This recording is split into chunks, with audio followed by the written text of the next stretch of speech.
Okay, today I'm going to show you every possible way to mount a Starlink dish. So there's going to be lots of information in here. Everything that you're going to need to know is going to be in this video. And if it's not, then you can ask me and I will respond to you. We're on our woodworking set here for our other channel. So just just go subscribe to the other channel too. Why not, eh? So I have been installing Starlink since the very beginning. I've done several hundred of them, all of the models, which I'm going to show you here too. I'm going to share with you all the tips and tricks that I've learned over the years, and going to give you every piece of information you need to do it yourself. And if you stay tuned to the end, I'm going to explain to you the cost of an installer, maybe why you'd want an installer. I'm bringing you these videos because there's a certain person not too far from here that likes to really rip people off, and he's kind of out of my area, so I'm not going to where he is.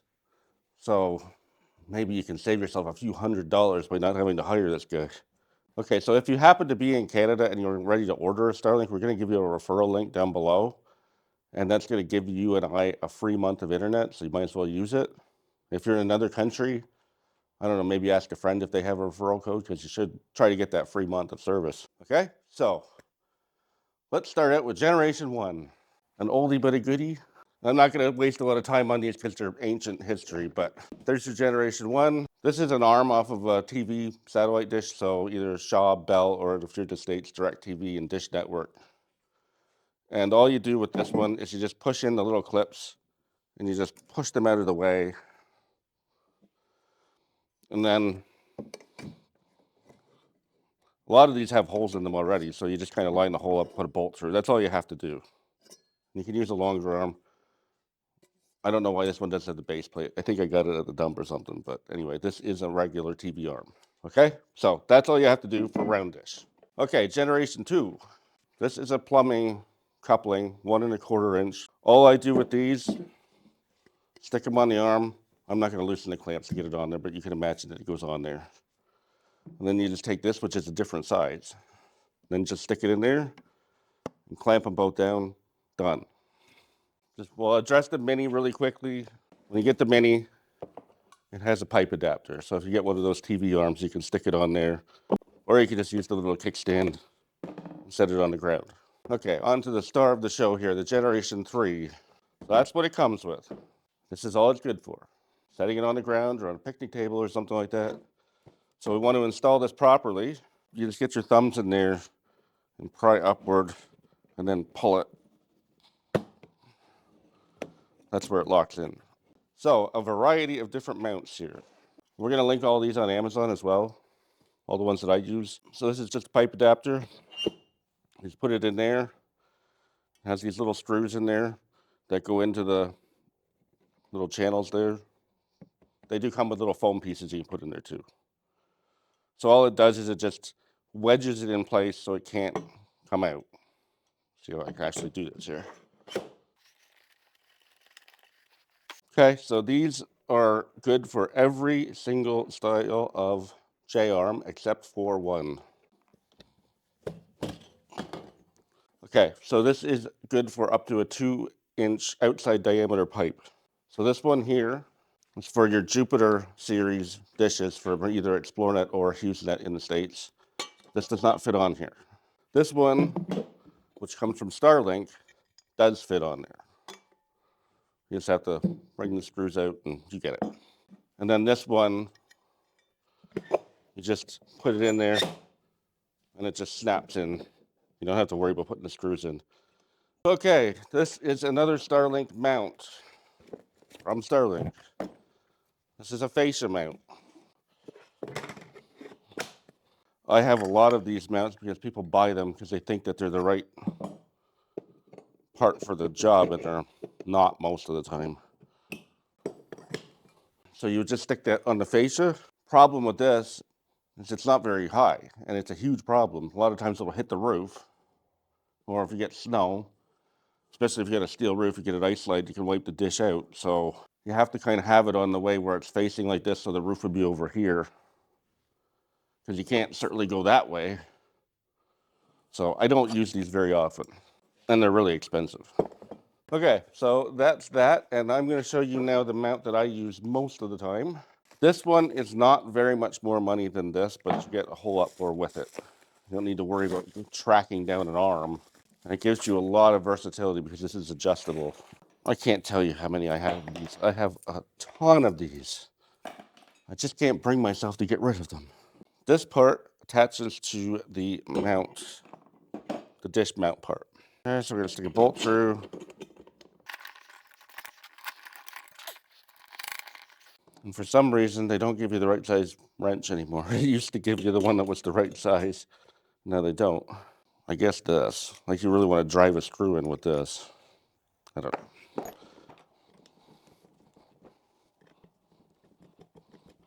On this one, these are number 12. Okay, so now we have this arm here. So now, if you put it this way, you're getting more distance that way. If you invert it, now you're getting more height. Typically, I do it this way, but it depends on the situation. And there's your little foam pieces that I was talking about that go into the grooves. When you're ordering arms off of Amazon, make sure you read the reviews and be pretty careful because some of them are not well made. They're all aftermarket, so this is one that I use a lot because I really like the way it's nice and solid. You got to really crank these down though. Okay, so you got your arm, you're mounting it on the roof here, just like that. Make sure it's perfectly level up and down, close to it. Doesn't have to be perfect.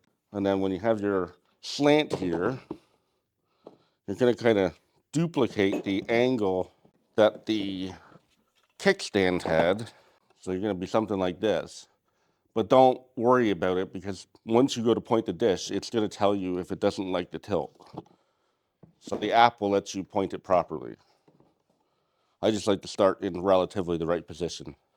So now you get your mount there, then you climb up the ladder, and then you just put it on there. And then after you point it, just lock these down. That's all there is to it. Okay, so that's your basic mounting. I'm going to show you some more specialized stuff because some of you guys are going to have a hard time based on trees and such. This is a tripod. What you do with a tripod is you mount it on the peak of the roof. So these three legs have to straddle the peak of the roof, which is limiting, but I'll give you an alternative to go with that.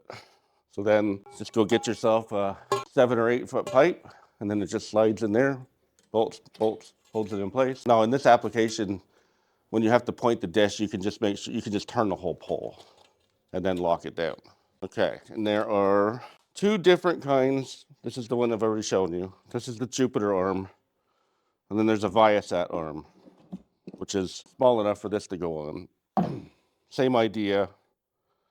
So for the Jupiter arm, what I've done here is I've welded on these stabilizer arms. You don't have to weld them. If you have a second person that can hold it, it's fine. But I have to mount the arm, and then I have to turn the dish before I can lock it down, and then I put the bolt through. So let me explain how that works. So this is a 7.5 foot top rail for a chain link fence, which is about $18 Canadian. So I've just wrapped a whole bunch of electrical tape around there just to kind of bridge the gap. So you get it in there, then you got your dish on top. Try not to whack the lights. And then, like I said, you turn it, and then after the dish says it's aligned, then I drill a hole through it and put the bolt back in. The reason why I like these arms so much more than the tripods is because you can put them anywhere on the roof. So you just kind of put it on the roof and then level it. Because more important than height is getting distance away from trees. Because if you hold your hands like this and you walk backwards, you'll see those trees go way down.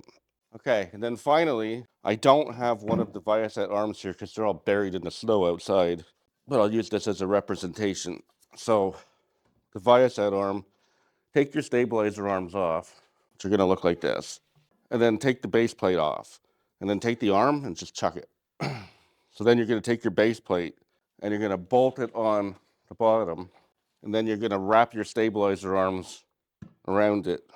And that's what's going to give you your 7.5 foot pole. Okay, so that pretty much covers all of the mounting options, certainly everything I ever use. Okay, how much should you pay for an installation? Okay, so I'm in Canada, so we're going to kind of use both pricings here. I charge $250, and that gives everybody a full warranty on the installation. So if they have any trouble, I deal with it. So With Starlink, you can't call anybody. So I give the customers the option to call me and I deal with it. If I have to use a special mount, then it's typically $225 for the mount, which would be the big arm, the extension, and the pipe adapter. On top of the $250 Canadian for the installation, I charge $50 for the mount. So whether it be this or this in a combination of the TV arm. So translated into American, I would say probably about $200 to $250 for an install. Once again, my motivation for this is the guy that I was talking about earlier that charges $500 for an install and marks up all these parts. So most of the customers get out with about a $700 to $800 install. So highway robbery. So thanks to that guy for giving me the inspiration to do this video. If you're watching it, you know who you are. So don't get ripped off, but make sure that the person knows what they're doing. Don't just hire a handyman that says that he thinks he knows what he's doing. After you watch this video and the other installation videos that we're putting out, we've got one out already with another one coming. I think 2 more videos coming. So at least then you're going to know what to look for. Okay? So I'm not saying don't hire somebody. I'm just saying don't get rooked. Okay, so having said all of that, do us a favor and like and subscribe. We're trying to get the channel monetized if it hasn't been already by the time you watch this. If you happen to be interested in woodworking, you can check out our other channel as well. Okay? So thanks for watching. Okay? And like I said, if you have any questions, put them in the comments down below and I will get back to you.